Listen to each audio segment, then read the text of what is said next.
Hola, ¿qué tal? ¿Cómo está? Soy Araceli Gutiérrez y esto es Ley a tu alcance. Hoy vamos a tener un programa bien interesante, vamos a platicar sobre los mecanismos alternativos de solución de controversias y para platicar de este tema nos acompaña una abogada, amiga que estimo, que admiro muchísimo, la licenciada Giovanna Cortés Miranda. Licenciada, bienvenida. Muchas gracias, maestra Araceli. Pues un gusto, como siempre, poder compartir un espacio con usted. Muchas gracias a su auditorio, un saludo. Y bueno, sobre todo hablando de este tema, ¿no? que nos gusta, que nos apasiona mucho, que son los mecanismos alternativos de solución de conflictos. Muchas gracias. Muchas gracias a usted, licenciada. Nos encanta tenerla por acá. Y bueno, les comparto que la licenciada Giovanna es parte del Colegio de Abogadas de Michoacán, fue mi presidenta también. Pues me encanta que esté por acá, pero además es una experta en este tema. ¿Por qué no comenzamos, licenciada, explicándole a la gente qué es esto, qué son los mecanismos alternativos de solución de conflictos? Bueno, pues siempre hay que iniciar en esta explicación de los conceptos y todo, que es bien importante para ir conociendo, aparte de la naturaleza de esto que nos ocupa el día de hoy.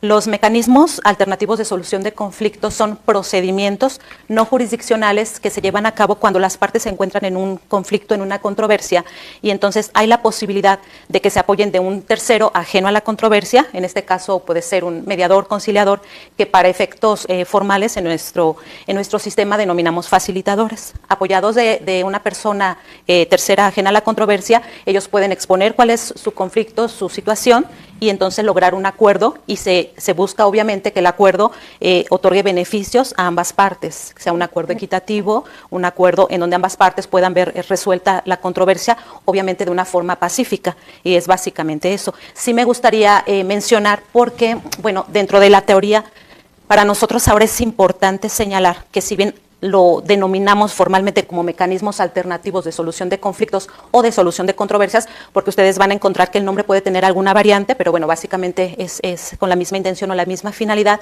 Actualmente decimos dentro de la teoría que es importante, debido a la trascendencia que ha tenido, debido a la aceptación y sobre todo a la efectividad que tienen estos procedimientos no jurisdiccionales, pues incluso dejar de catalogarlos como alternativos, porque nosotros consideramos que hoy en día debería ser incluso la primer vía, que las personas cuando se encuentran en un conflicto puedan acceder a estos procedimientos antes incluso de pensar en un juicio, que hay sus excepciones que ya hablaremos más adelante, pero bueno, es un poquito para ir refiriendo de qué estamos hablando, ¿no? ¿Podríamos asumirlos como sinónimo de formas de mediación?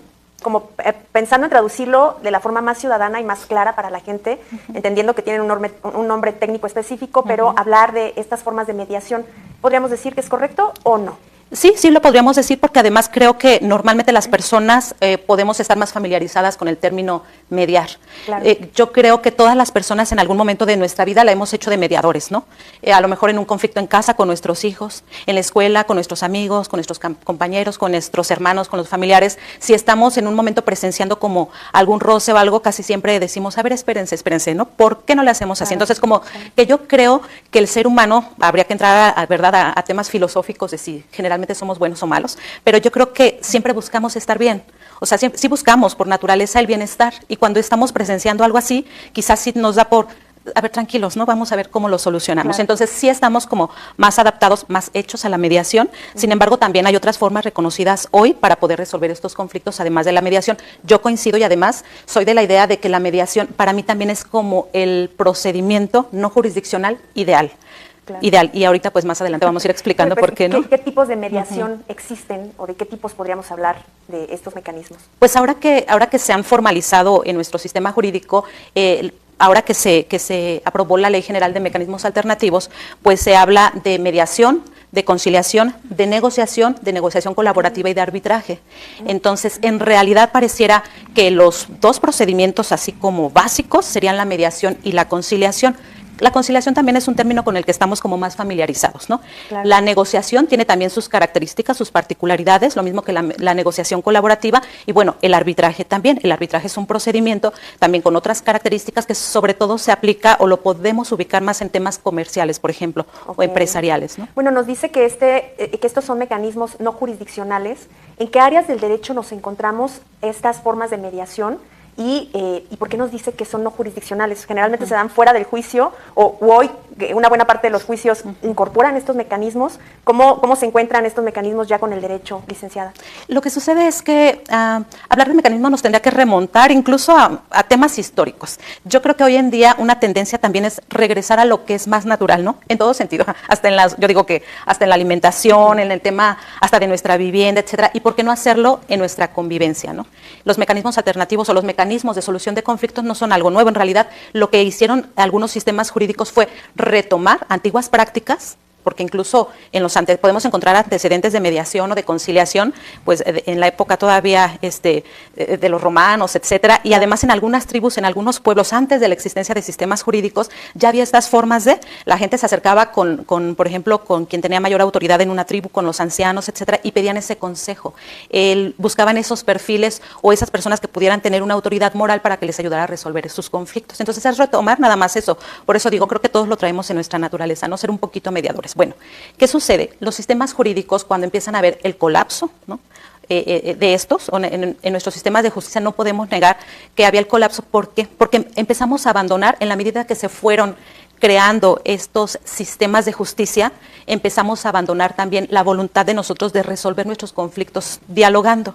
Y entonces empezamos a dejar esa facultad al Estado. El Estado empieza a asumir un rol paternalista, como lo decimos, y entonces dice, hay un conflicto, a ver, no, tú no te metas, nosotros lo resolvemos. Y entonces nosotros asumíamos ese rol, como a veces también naturalmente pasa en nuestra casa, ¿no? Nuestros hijos a lo mejor tienen un problema y van y acusan al hermanito, oye papá, oye mamá, hazle, castígalo, pégale, ¿no?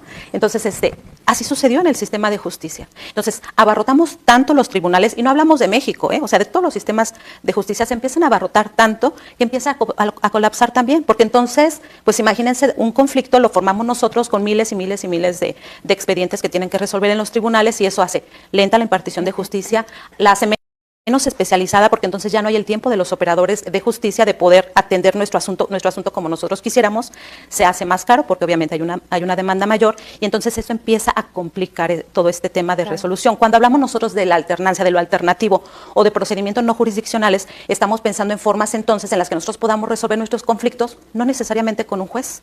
O sea, no necesariamente con una demanda o una denuncia, porque además eso a mí me implica más gasto, desconfianza también, una animadversión por lo que implica todo este tema de la justicia en México. Y entonces llegan estos mecanismos ya formalizados. En México, por ejemplo, estamos hablando hace más de 20 y tantos años que se establece un primer centro de mediación. El primero que se implementó en un poder judicial fue en Quintana Roo, y después incluso algunos ayuntamientos empiezan a crear centros de mediación. Relativamente nueva, 20 sí, años, sí. Estamos hablando todavía de décadas, ¿no? Sí, claro. De décadas. Entonces, ¿qué sucede? Se empiezan a implementar, sí, como algo alternativo, ¿no? Es decir, no te vayas a un juicio, no enfrentes una denuncia, etcétera. Mira, ven, planteamos aquí, te ayudamos y juntos encontramos un acuerdo, ¿no? Y entonces en eso se basa, la verdad, con muy buenos resultados, y entonces llega el momento en el que creo también que nuestro sistema jurídico nos lo debía. Y entonces en la Constitución se establece posteriormente, porque ya se venían aplicando en realidad en algunas entidades federativas, y posteriormente se hace necesaria la creación o el establecimiento ya en la Constitución de estos mecanismos. Y hoy el artículo 17 constitucional nos dice que todas las leyes deben prever mecanismos alternativos, ¿no? Y además dice que todas las autoridades deben privilegiar la solución de conflictos por sobre juicios o procedimientos más formales, ¿no? Hoy podría decir usted que todos los juicios tienen mecanismos de solución de controversias, o sea, un divorcio, un tema de pensión alimenticia. ¿Nos puede dar ejemplos de dónde vemos con más frecuencia estos medios o estas formas de mediación? Sí, más que sea que todos los juicios lo contemplen, es todas las leyes. Okay. Todas las leyes deberían ajustarse, o todas las materias, más bien, todas las materias deberían ya prever mecanismos alternativos. Es decir, se empezó a implementar en materias como la civil, mercantil, familiar, pero la Constitución no la hace obligatoria para todos. Hoy hablamos de que hay mecanismos alternativos o mecanismos de solución de controversia en materia agraria, en materia electoral, en materia penal, etcétera, ¿no? todavía hace algunas décadas nosotros veíamos un poco, o veíamos muy complicado, de hecho, el que hubiese mecanismos o mediación y conciliación penal, por ejemplo, porque estábamos hablando de conflictos en donde había una afectación social y decíamos, no, ahí no podrían las partes disponer, pero bueno, profundizando, estudiando más el tema y sobre todo recogiendo experiencias, por ejemplo, de otros países, pues después se analizó y se dijo, sí, claro que sí se puede, pero en cada materia tenemos que ir formando o tenemos que ir especificando qué es lo que vamos a cuidar, pero la intención sí es privilegiar siempre el diálogo. Ahora, también es importante, maestra Chile. Entonces, a ver, licenciada, ¿dónde no puede por ningún motivo haber un mecanismo de conciliación? Bueno, sí, en efecto hay sus excepciones precisamente por la naturaleza de los acuerdos a los que se busca llegar, ¿no? O la naturaleza de los mismos mecanismos de solución de conflictos. Estamos hablando que para que las partes puedan alcanzar un acuerdo y obviamente ese acuerdo sea válido ante la ley, deben de tratarse de derechos disponibles para las partes. ¿Sí? Es decir, no podríamos nosotros pensar en algún asunto en el que las partes lleguen a algún acuerdo, pero ese acuerdo implique quizá la violación de los derechos de un tercero. No sé si me explique. Y entonces, por ejemplo, en materia penal lo señala muy específico y dice, solamente procede en algunos delitos como son los delitos patrimoniales, donde exista querella o perdón del ofendido y que no haya violencia contra las personas. Si no podría haber mediación, por ejemplo, en una situación de violación a una mujer. ¿No? Exactamente. De hecho, ese es un principio general. Cuando se trate de violencia, por ejemplo, violencia intrafamiliar, violencia contra las personas o incluso se afecten derechos de niñas, niños y adolescentes, no se puede. Hay derechos en los cuales sobre los cuales no pueden ser negociables, ¿no? Incluso un pleito, un tema de golpes con el vecino, por ejemplo, puede ser parte de una mediación o no. Ajá, dependiendo, puede ser un conflicto vecinal, sí, y de hecho nosotros, bueno, obviamente en muchos municipios se encuentran, ya hay centros de mediación vecinal, centros de mediación y conciliación vecinal, lo que para nosotros es la mediación comunitaria, sí, siempre y cuando no haya violencia contra las personas, pero sí puede ser incluso un tema quizá de amenazas, quizá de injurias, que anteriormente estaba sancionado, ahora no, pero que si no se llega a un acuerdo, son conflictos que pueden escalar. Por ejemplo, en la mediación comunitaria lo que se busca es eso, es procurar que las relaciones con nuestros vecinos o comunitarias sean lo más pacíficas posibles, porque solamente así vivimos tranquilos, ¿no? Entonces, mientras no se avance en el conflicto, pues se pueden alcanzar acuerdos así. Entonces, una regla general, pues pudiera ser esa, si no hay violencia contra las personas, que no se trate de delitos graves. Por ejemplo, en un secuestro no se podría buscar una mediación. ¿En un homicidio con la familia del afectado? En un ¿Tampoco? homicidio sí, salvo que sea un delito culposo, que sea un homicidio culposo. Un accidente de tránsito, por ejemplo. Un accidente. Pero no un disparo. Exacto, sino porque ahí hay dolo y ahí obviamente hay una afectación a la sociedad que no pudiera resarcirse. Ahí sí las partes, aunque llegaran a un acuerdo, que también sería así como muy extraño, hay una afectación a la sociedad, hay un interés social que hay que cuidar y entonces no se puede, ahí sí la ley no lo permite. Sí. Aunque las partes quisieran conciliar, si la ley lo determina, es que no se permite, ¿no? Exactamente, no se permite por la afectación, ¿no? Por un tema de interés social. Aunque, bueno, ya que tocamos el tema, sí hay algunas particularidades en donde pudiera aplicarse la figura de la mediación. Por ejemplo, sí se pudiera dar cuando cuando se trata de personas que están en internamiento, sí se puede dar un procedimiento de mediación o incluso de justicia restaurativa, que son procedimientos también con otras características y muy específicos, pero para las partes que están adentro. Pero eso no implicaría, por ejemplo, con un acuerdo así no pudiera beneficiarse, no implicaría una modificación a la pena que tiene que cumplir la persona que ya se encuentra en prisión, ¿sí? Entonces, por ejemplo, en delitos graves no es posible. Licenciada, ¿qué características tiene este proceso de mediación? ¿Cómo se ve un proceso de mediación? Cuéntenos. Bueno, hay que referir algo. Estos procedimientos se basan en el diálogo. Pero a mí siempre me gusta hacer hincapié en esto. Es que no es cualquier diálogo. Creo que a nosotros los seres humanos nos enseñan a hablar desde chiquitos, pero no nos enseñan a dialogar, ¿no? Que implica otras cosas. El diálogo, para que pueda ayudar en un proceso como este, debe ser un diálogo efectivo, debe ser un diálogo asertivo. Es decir, las personas que fungen como mediadores, como conciliadores, que hoy ya llamamos facilitadores, pues deben ser expertas también en comunicación. O sea, las personas para poder fungir como facilitadores deben o debemos certificarnos. Y la certificación implica muchas horas de capacitación, de práctica, de teoría y de adquirir habilidades, precisamente porque de lo que se trata es de que con esas herramientas que nosotros aprendemos podamos acercar a las personas para llegar a un acuerdo. Es decir, aunque lo referíamos al principio que es algo que se nos da muy natural, lo cierto es que no a todas las personas, o no todas las personas tienen la habilidad o el perfil o la vocación para poder ser mediadores o conciliadores. Hay que trabajar mucho incluso en la gestión de nuestras emociones, de quienes estamos ayudando a aplicar un procedimiento como este, porque si no, cuando estamos escuchando el conflicto, nos podemos hacer hasta parte de ese conflicto, o hay quienes pueden terminar hasta molestos con las partes porque no alcanzan el acuerdo, no sé. Claro. Entonces, no cualquier persona. De ahí la necesidad también de la profesionalización de estos perfiles, de los mediadores, de los conciliadores, de los facilitadores, el que no cualquier persona puede desarrollar también todas esas habilidades para poder apoyar en estos procedimientos,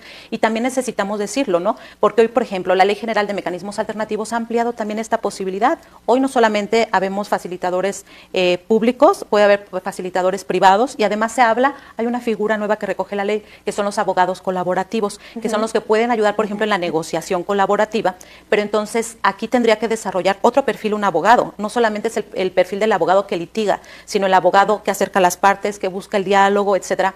Entonces, sí hay muchas herramientas que desarrollar en estos procedimientos. Entonces, la base es el diálogo, pero un diálogo asertivo, un diálogo eficaz, respetuoso, donde se cuiden muchos principios que recogen estos mecanismos, como la voluntad, la equidad, la imparcialidad, la honestidad. Entonces, cuando se tienen presentes, cuando hay buenas herramientas por parte de los facilitadores, los acuerdos son posibles. Son posibles. Quiero pensar que el perfil del mediador o de la mediadora tiene mucho que ver, o es muy importante para el éxito de esa negociación, ¿no? Desde el hecho de sentar a las partes y explicarles un poco lo que ahora usted me contextualiza, ¿no? Tienes determinado tiempo para hablar, tienes que escuchar, no interrumpir hasta que esta persona termine. Vaya, guiar a las partes para que puedan tener ese diálogo que seguramente no lo han tenido antes de sentarse ahí, ¿no? Sí, exactamente. Creo que es una de las características o de lo que nos puede preocupar cuando nos enfrentamos a un juicio, ¿no? En un juicio las partes generalmente no tienen la posibilidad de dialogar. Es más, pareciera que los abogados limitan a las partes y les dicen, no, ni vayas a decir esto porque ya no además, sí, para nosotros es así como muy común, ¿no? O sea, todo lo que digas puede ser usado en tu contra. Y entonces, más que dar la posibilidad de fincar un diálogo, es no digas nada. Y tú vas a decir esto, no te salgas del guión porque si no eso nos echa a perder todo el juicio, ¿no? Claro. Y lo cierto es que incluso ya ni siquiera los jueces se daban la posibilidad o daban la posibilidad a las partes para que hubiera un acercamiento. Y quizá hubo personas que enfrentaron un juicio que duró años y durante años no se pudieron ya ni voltear a ver, ¿no? Ya ni platicar. En los mecanismos lo que se busca, en los mecanismos de solución de conflictos, se busca una cuestión totalmente distinta. O sea, es el acercamiento, es la posibilidad de que sean las partes que platiquen, pero para eso hay que preparar también el procedimiento. Y como bien decía, y también el procedimiento de un mecanismo tiene sus fases, ¿no? Hay que preparar a las partes, hay que invitarlas, porque a diferencia de un juicio, acá no se les cita ni se les anda percibiendo con acudir, hay que invitarlas a las partes, con algunas particularidades, porque en algunos casos pues ya también hay sanción si no se, por lo menos se acude a decir no quiero participar, ¿no? Pero bueno, en la generalidad es invitar a las partes, ya una vez que asisten se les prepara en una plática introductoria, se les explica cuáles son las ventajas de un mecanismo como este, que si son gratuitos, el tema de la confidencialidad, cuando nosotros a las partes les decimos todo lo que digas se va a quedar aquí en la mesa de diálogo porque no se requieren pruebas, porque no vamos a grabar nada, porque no necesitamos nada por escrito, todo lo que digas es como una plática nada más, así que siéntete en confianza. En un procedimiento también de mediación y conciliación trabajamos nosotros la parte incluso psicológica, ¿sí? O sea, hasta social. Entonces, son muchos aspectos que trabajamos ahí para que las partes se puedan abrir al diálogo. Y aquí tienen esa posibilidad que decíamos en un juicio, no. Aquí sí son escuchadas, de hecho se procura que se escuchen, se hace una construcción de la historia, no es nada más sentarse y decir, oye, ¿cómo ves? ¿Tú qué quieres? O sea, ¿qué esperas? ¿O cuánto te debe? ¿O cuánto le quieres como pagar? Un tema ¿no? de rutina, Eso sería una negociación para mí. Que yo tengo ahí también todavía mis reservas con el tema de la negociación, pero en una mediación y conciliación sí se puede. Y entonces construimos la historia, o sea, nos metemos a preguntar, ¿qué pasó antes? ¿Cómo era la relación que ustedes tenían antes? A lo mejor se conocían, a lo mejor no, pero es construir historias. Ya una vez que se construye esta parte, viene la otra, entonces ya se escucharon, etcétera, y ya viene la parte de propuestas, y sobre esas propuestas es que empezamos a trabajar un acuerdo. Ok, licenciada, nos tenemos que ir a un corte, pero ¿qué pasa en relación con los abogados que no están cumpliendo con su obligación de llevar a las personas a la mediación? Porque obviamente al abogado le puede convenir más el conflicto, que es un tema ahí a debate, ¿no? Pero ¿cómo funciona el papel de los abogados que no están cumpliendo con llevar a sus clientes a la mediación? Sí, pues es una pregunta interesante, ¿no? Una pregunta interesante que nos deja mucho que pensar. En alguna ocasión yo manejaba una frase precisamente que decía eso, que el mejor abogado es el que te invita o que te acerca a la mediación o conciliación antes que incitarte a enfrentar un juicio, ¿no? O sea, el mejor abogado el día de hoy es aquel que tiene bien presente que previo a un juicio puede acudir a estas áreas. Tanto como una obligación o una responsabilidad, creo que es más bien como un deber con la materia. Un asunto de ética. Un asunto de ética, un deber con su profesión y un deber con su cliente, ¿no? Por eso es importante hacer mucha difusión, porque si yo como persona acudo con un profesional para que me asesore, creo que lo primero que debo de observar es hacia dónde me quiere llevar. O sea, si quiere hacer de mi conflicto algo más grande, si quiere hacer división o si me quiere acercar primero a estos temas. ¿Por qué? Pues porque comentábamos, desafortunadamente no procede en todos los casos, aunque sí en la mayoría. Ahora ya en todas las materias, ahora ya debe haber centros de mecanismos y ahora además hay mediadores privados. O sea, cada vez está más al alcance de nosotros, afortunadamente, porque además ya hay jurisprudencia de la Suprema Corte que lo eleva a un derecho humano, es un derecho humano. Entonces, sí, el abogado nos debe acercar, pero ya no solamente es el abogado, sino las autoridades, ¿no? Hace poco pues tocábamos precisamente un tema en donde decíamos, si es un derecho humano, cuando una persona, por ejemplo, en materia penal, cuando una persona es detenida, se le deben informar sus derechos, porque es obviamente uno de los derechos del proceso, ¿no? Cuando se enfrenta a un proceso, se le debe informar cuáles son sus derechos y dentro de ese catálogo de derechos, pues está el acceso a mecanismos alternativos cuando así proceda, según el delito que se trate. Y no solamente su abogado, se lo debe informar el Ministerio Público, se lo deberían informar los primeros intervinientes, incluso porque a veces el conflicto está en la calle.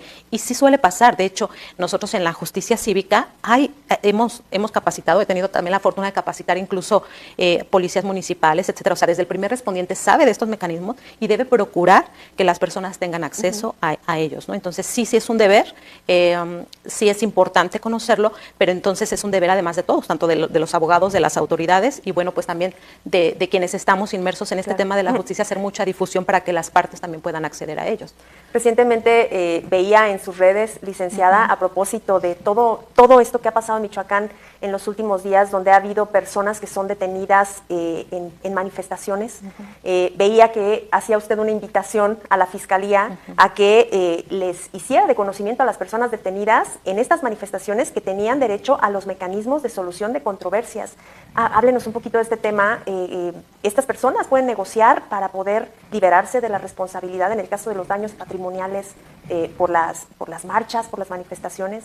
Sí, de hecho sí, y tanto la Fiscalía del Estado como la Fiscalía General de la República tienen ya casos, ya muchos antecedentes de asuntos como estos, bueno, sobre todo en un estado como el nuestro, ¿verdad?, donde es muy común las protestas, las manifestaciones. Entonces sí, en efecto, es un derecho en cuando una persona se le detiene, que se le informe que puede acceder a estos mecanismos alternativos, porque además una de las cosas, de los beneficios que trae esto es concientizar también a las personas. Ok, cometiste un daño y si reconoce la responsabilidad, pues dar la oportunidad también a que pueda resarcir ese daño sin tener que enfrentar todo el proceso penal, etcétera. Entonces sí es un derecho. ¿O una disminución eventualmente de la sanción que pudiera tener a cambio del reconocimiento del daño? Puede ser, sí, aunque ahí hay otra figura para el tema de la disminución, por ejemplo, de una sanción, hay otra figura en materia penal que no es necesariamente el acuerdo reparatorio, ¿no? Ahí tenemos salidas alternas, en este caso, hablando del acuerdo reparatorio, en ese momento pudiera ser, porque estaríamos hablando del delito de daño en las cosas, y como es un delito patrimonial, si la persona se hace responsable, pues se le puede brindar. Desconozco si en ese momento se les informó, desconozco si ellos tuvieron la posibilidad me imagino que sí, porque posterior a esa publicación que hicimos, bueno, sí, informaron pues que se había liberado algunos de los manifestantes, por ahí parece que hubo 2 casos que continuaron por particularidades en específico. Pero esas son las cosas en las cuales creo que sí debemos hacer mucha difusión. Las personas tenemos que conocer nuestros derechos precisamente para evitar tantas arbitrariedades, ¿no? Y las autoridades están obligadas a informarte tus derechos en el caso de que no los conozcas, sí, ¿no? Sí, exactamente, porque ahí veíamos que pasaban horas, y estábamos hablando de estudiantes, ¿no? Claro. Que además están ejerciendo un derecho de protesta, es un derecho de protesta, un derecho de manifestación que sin entrar a lo mejor ya en otro tema, bueno, pues también. Entonces aquí tendría la autoridad que decir, bueno, es un derecho sobre otro, pues vamos a ver cómo se resuelve. Y además, si bien a veces las autoridades lo que buscan también es una sanción ejemplar o decir, miren, ya no lo hagan porque si no va a pasar esto, yo creo que el fomentar la paz, el fomentar el diálogo, el fomentar un diálogo cuidado, profesional, pues también es un buen mensaje para la población. Entonces, yo creo que es lo primero que deben tener presente y además anunciarlo así y presumirlo así, porque se vale, porque también es importante eso, ¿no? Si las personas están de acuerdo en asumir una responsabilidad, está bien, lo hago, ¿no? Pero también debe ser debe haber elementos para que ellos estén ahí detenidos, ¿no? Porque, Claro. bueno, es ya una cuestión del proceso, pero pues habría que ver primero si tenían los elementos para llevar a cabo una detención de que una bueno, persona. casi muchos de esos casos se dan en flagrancia, ¿no? Y es, te detengo en este momento porque en este momento te estoy viendo aventar bombas molotov, ¿no? Sí, sí, sí.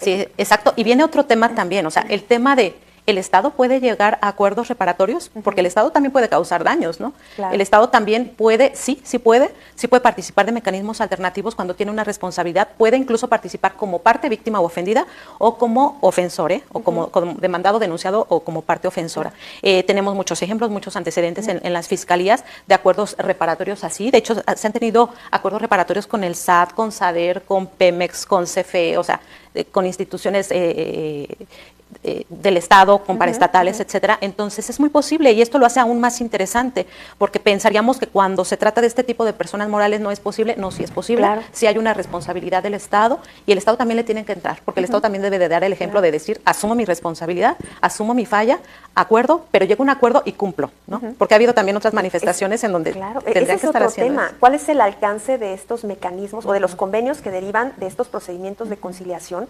¿Cuál es el alcance y cuáles son los efectos en el caso de no cumplirse con un convenio derivado de ello? Sí, hoy en día esto es muy interesante porque es parte de reconocer y fomentar por el sistema de justicia estos procedimientos no jurisdiccionales, los acuerdos los convenios o acuerdos que se llegan a alcanzar a través de mediación y conciliación, hoy se les puede dar incluso o se les da incluso el carácter de cosa juzgada. Esto es muy interesante porque en materia como familiar, civil, mercantil y algunas otras, el hecho de que las partes de manera voluntaria firmen un acuerdo es firmar un compromiso. El procedimiento es voluntario para las partes. Antes de firmar un acuerdo o un convenio, en cualquier momento las partes pueden decir, ya no quiero participar, no es esta la vía, no me siento como que esto vaya a resolver mis intereses, mis pretensiones, y pueden dejar el procedimiento. Pero una vez que se firma un convenio o un acuerdo, en materia penal le denominamos acuerdos reparatorios y en otras materias convenios, una vez que se firman, pues ya surge una obligación y es una obligación de cumplir, ¿no? De hacerte responsable de aquello que se firmó. Por eso es importante cuidar mucho todo el procedimiento para que después las partes cumplan. Entonces, ¿qué pasa si no cumplen? Si no cumplen, como ya está elevado a la categoría de cosa juzgada, por ejemplo, en materia civil, mercantil, familiar, etcétera, ahora se puede solicitar la ejecución de ese convenio, ¿no? Y las autoridades judiciales, como si fuese una sentencia, se puede llevar a cabo la ejecución. En materia penal, pues por la naturaleza de la materia, si no se cumple, se queda sin efectos el acuerdo y se sigue el proceso. O sea, sigue adelante el proceso según la etapa en la que se haya suspendido. Entonces, en el caso de los convenios con el Estado, si el Estado se compromete a algo con un ciudadano, una ciudadana, y este no cumple, ¿también tiene el mismo efecto de cosa juzgada? Sí, también tiene el mismo efecto y obviamente estarían, según la materia de que se tratara o el asunto en particular de que se tratara, se puede solicitar a las autoridades judiciales, o, según sea el caso, pues para efecto de que obligan al Estado a un cumplimiento. Esto es bien importante, ¿no? Porque creo que el Estado hoy tiene también esa oportunidad, no es solo una oportunidad para nosotros como ciudadanos, es una oportunidad para el Estado de reivindicarse con el ciudadano y decir, si yo fallé, yo puedo hacer un acuerdo, no son nada más los acuerdos políticos que lo andan firmando para callar conciencias y silenciar gente, ¿no? No, es un acuerdo en donde haya un compromiso y el Estado tenga la oportunidad de reivindicarse con el ciudadano y decir, te cumplo, porque si no toda la gente nos está viendo, ¿no? Y también debo de tener una conducta ejemplar en ese sentido. Claro. Que las personas que van al proceso de conciliación pueden ir acompañadas por sus abogados, sus abogadas. Sí, en materia penal, la ley de mecanismos alternativos, en específico en materia penal, señala que las partes deberán ir solas. A mí me parece que la naturaleza del mecanismo requiere que las partes acudan sin abogados, porque lo que comentábamos un poquito, ¿no? Quizá anteriormente nos faltaba esta cultura del diálogo y a los mismos abogados les daba temor que su cliente entrara solo porque decía, quién sabe que digan, que lo vayan a convencer, etcétera, ¿no? Entonces, lo ideal sería que se acudieran solos. Sin embargo, es un derecho también de las personas el estar asesorados en cualquier momento. Y entonces lo que se hace en la práctica es que se les invita a acudir solos, pero se les deja también la puerta abierta para que puedan ir acompañados de sus abogados. En materia penal se recomienda que en la sesión los abogados solamente acudan como oyentes. Y si hay la necesidad, por ejemplo, de que las partes requieran una asesoría en el ínter, en lo que se está desarrollando la conciliación o la mediación, porque pueden tener dudas, lo cual es muy válido, Como además el procedimiento es muy flexible, se puede hacer como un receso, se les explica a las partes, se van a tomar unos minutos para que salgan, se asesoren y platiquen con sus abogados. Es importante tener incluso la infraestructura necesaria para que ellos puedan dejar la salita de sesiones y acudir a otra parte, platicar con sus abogados, etcétera. A veces puede ser que las personas vayan sin abogado y también les invitamos, si ellos quieren hasta por vía telefónica, mensaje o algo, pero que en todo momento se sientan respaldados. ¿Por qué es importante esto? Porque si una persona se siente con duda, dudoso, no sé, temeroso de lo que va a firmar o algo, no es conveniente para ninguna de las partes ni para el facilitador, porque entonces quizás hasta el acuerdo pudiera estar viciado de ausencia de voluntad, etcétera, ¿no? Entonces hay que cuidar mucho todo esto. Entonces les digo, en realidad la ley dice de preferencia solos, pueden ir con abogados para que se asesore, pero la idea es que ellos alcancen el acuerdo por sí mismos. Pero aquí viene también una situación, ¿qué pasa cuando se trata de personas morales? Las personas morales pues tienen obviamente una representación legal y generalmente quien va son abogados. Entonces, cuando se sienta en una mesa de diálogo a una persona particular con una persona moral, ahí ya puede romperse ese principio de la equidad. Entonces, en esos casos, pues lo más recomendable es que la persona sí esté con el abogado ahí presente, ¿no? Hay algunas, a mí me parece, lo tengo que decir, a mí me parece que hay algunas malas prácticas que han venido un poquito a distorsionar nuestros procedimientos, como eso. En algunos lugares sí se permite que entren con abogados y de hecho hay quienes dicen, no viene la persona, viene el abogado. Creo que ahí se rompe un poquito la esencia, exactamente la esencia, pero bueno, lo ideal sería que fuesen las partes nada más. Cuando se trata de persona moral y persona moral, bueno, pues ya estén en un plano más equitativo, pero también la tarea, eso es lo interesante, la tarea del facilitador va más allá tiene que cuidar cada detalle, ¿no? Sí, sobre todo procurar que no haya abuso de alguna de las partes en este proceso de negociación, porque puedes encontrarte con personas de buena fe que dicen, ya, yo cedo lo que tenga que ceder, no quiero problemas, y entonces puede darse una situación donde sí hay, digamos, más poder de una de las partes. Sí. Y esto en teoría no tendría que permitirse por una buena mediación. Exacto, y no debe permitirse. O sea, esas son de las cosas, de las habilidades que tiene que desarrollar uno como facilitador, es decir, yo tengo que ver que no haya esta desigualdad en las partes, que no haya incluso que una persona se sienta con menos poder que otra. Tenemos que buscar y empoderar a las partes. Que se sienta presionada a aceptar algún acuerdo, ¿no? Exacto, o sea, es todo un tema, tendríamos que entrar hasta el tema de la multiculturalidad, porque si por ejemplo, cuidamos mucho, por eso decimos, se vuelve uno hasta experto en temas de comunicación y de lenguaje, ¿no? Hay que cuidar mucho hasta cómo nos hablamos, se les invita casi siempre a hablarnos todos de tú en la mesa, sentarnos en una mesa redonda para que no se vea como que una persona tiene más autoridad que la otra. Yo no podría, por ejemplo, decirle a una persona, hablarle de usted o llamarle por su título profesional, oiga doctor y oiga don Juan, ¿no? No, mejor por su nombre a todos, para tratar de equilibrar todo eso y sí ser muy perceptivos para saber si la persona de verdad está actuando con plena voluntad o se siente quizá un poquito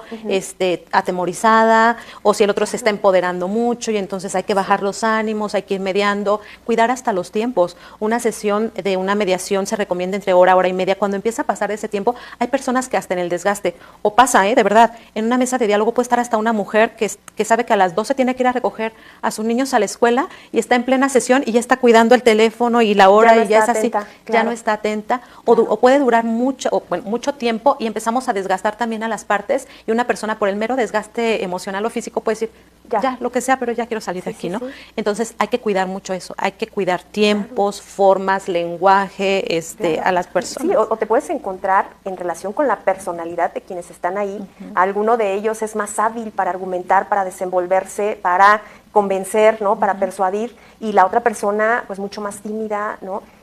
Creo que hay muchísimas aristas en relación con este tema, ¿no? Y de ahí la necesidad, por un lado, de que sí puedan sentirse asesorados de sus abogados para que puedan explicarles el alcance del acuerdo al que podrían llegar, pero también de la responsabilidad ética de quien está mediando, ¿no? Y saber si hay condiciones o si no hay condiciones, porque resulta que tenemos un lobo con un pequeño cordero, ¿no? Sí, exactamente. Todo eso es lo que debemos ir cuidando. Eso tiene que ver con el principio de la imparcialidad, con el principio de la equidad, y que precisamente por eso ha habido temas en los cuales desde la teoría hay estudiosos, hay especialistas en los temas que dicen aquí no debería permitirse, aquí sí. Por poner un ejemplo, en algún momento veíamos ese tema con la gente que está interna, con quienes están en prisión. Cómo llevar a cabo una mediación y conciliación cuando una persona está en prisión y la otra persona está en libertad. Ese tema es delicado porque lo primero que se pone en observación es precisamente la equidad. Una persona que ya está presa da lo que sea por salir libre. Y te puede además firmar lo que sea. A lo mejor alguien está en shock, todavía no lo procesa, y yo te firmo, oye, tienes que pagar $1 millón, 2 millones si quieres, pero a mí ya déjame libre. Ya después veré si puedo, pago o no, pero se rompe ese principio. Entonces sí tenemos que ser muy cuidadosos, era eso a lo que me refería, a veces el querer abordar. Creo que sí ha llegado un punto en algunos temas en los que se ha abusado, más que aplicarlos con la profesionalidad, la seriedad que requiere el tema. Se ha llegado a abusar de los mecanismos alternativos y debemos de ser sumamente cuidadosos quienes estamos en el tema, quienes hemos venido trabajándolo. Yo tengo ya más de 15 años trabajando el tema de mecanismos alternativos y hemos visto la evolución, pero también hay temas en los que nos puede preocupar, ¿no?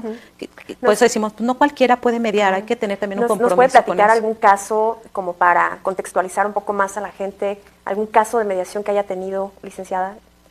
Bueno, pues por el tema de confidencialidad, saben ustedes, no podemos decir datos ni nada, pero hay un tema que quizá sea interesante que la gente conozca precisamente comentábamos hace un momento, porque a veces podemos no dimensionar o no nos quisiéramos ver ahí, decimos, yo sería capaz de sentarme en una mesa de diálogo en un tema así, por ejemplo, un homicidio culposo. Nosotros hemos llevado algunos asuntos, por ejemplo, de responsabilidad profesional médica, y algunos de los asuntos que yo recuerdo que para mí fue también como muy fuerte de trabajar como mediadora, finalmente nos enfrentamos a muchos retos, ¿no? Y ese fue uno de ellos, un homicidio, un grupo de médicos tratan a una persona, la persona fallece y después se da la mediación con la mamá de la persona fallecida. Entre los médicos y la mamá de la persona fallecida. Entre los médicos y la mamá de la persona fallecida, era una mujer joven, además había dejado algunos niños chiquitos y entonces había que cuidar todo el contexto. Era una adulta mayor en una mesa de diálogo buscando el derecho o la justicia para su hija que había fallecido, y además había 3 niños que había que cuidar, ¿no? Porque era también el tema de ¿y quién va a ver ahora por ellos? Y también el tema de los médicos, que bueno, desde su perspectiva era el tema de nosotros solo queríamos ayudar, o sea, pero pues por ahí fue un error que decía, pues no subimos en dónde fue el error, porque además fuimos muchos médicos los que lo tratamos porque era un tema grave, y entonces no sabían dónde había podido estar la falla médica, y entonces en la mediación, pues que además nos llevó varias sesiones, nos llevó mucho tiempo porque había que trabajar duelo, la parte psicológica, la parte hasta de dar intervención al DIF, por ejemplo, con el tema de los niños, y entonces era cómo podía llegar ese acuerdo. Afortunadamente hubo el acuerdo, hubo una reparación del daño del personal médico, que lo asumió además muy responsable, pero hubo algo más bonito que eso. Hubo el tema de un perdón, hubo el tema de una disculpa, hubo el tema de esta sensibilización. La mamá de la víctima trabajó mucho ese tema y les dijo por todos los pacientes que sé que van a seguir llegando, creo que sería importante que si ustedes se humanizaran más y fueran más afectivos con sus pacientes. Y refirió algo como que cuando ella estuvo, no hubo quien le diera un abrazo, no hubo quien le diera una palabra de aliento porque ella estaba en una terapia intensiva y no tenía acercamiento con alguien, y entonces el acuerdo pues fue muy emotivo. A eso vamos, no es solamente trabajar la parte económica, es trabajar emociones, es trabajar la parte psicológica y sobre todo restaurar relaciones, porque de eso se trata, de fomentar una cultura de paz, ¿no? Que a veces hay gente que lo único que quiere es una disculpa sincera. Sí, ¿no? De hecho, sí. Licenciada, ya se nos acabó el tiempo, pero ¿dónde la puede localizar la gente que quiera platicar con usted o buscar alguna asesoría?